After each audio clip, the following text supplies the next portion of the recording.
You're listening to a Glordinary mini episode, 3 to 4 minutes to brighten your day. Enjoy! Hi, I'm Stacy Holmes, and this is Glordinary, a few moments where we celebrate God's glory and champion the ordinary. I'm glad you're here.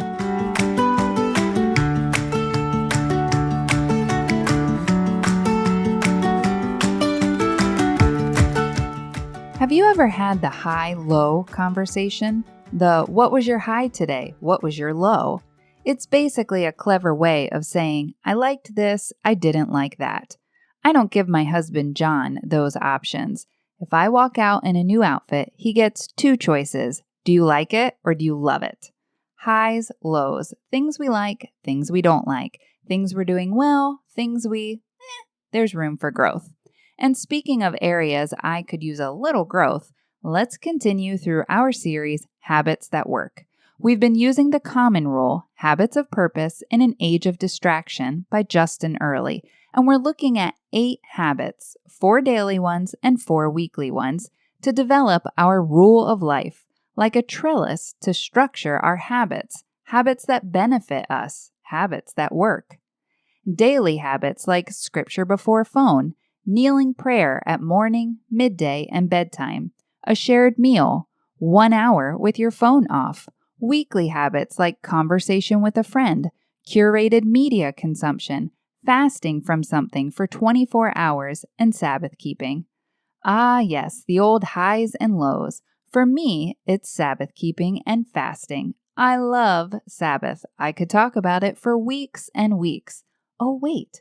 It's like we've already had this conversation, because we did on our Summer of Sabbath series. You can find a link to that intro episode in the show notes. We took a deep dive into all things Sabbath related last summer, and wow, did I love it. Sabbath to me is rest, relaxation, and recreation through recreation. It's guiltless feasting, and it's an absolute gift for my soul. And then there's fasting. Ugh, I don't like fasting because it's not Sabbath. It's not guiltless feasting. It feels like punishment and pain. Okay, drama much? Yes. But look, full disclosure, I'm not great at fasting.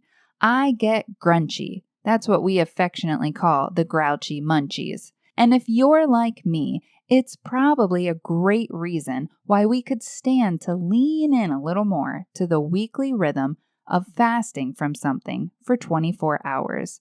Abstaining from one item 1 day a week reminds us we're not all-powerful beings capable of burning the candle at both ends and the middle too.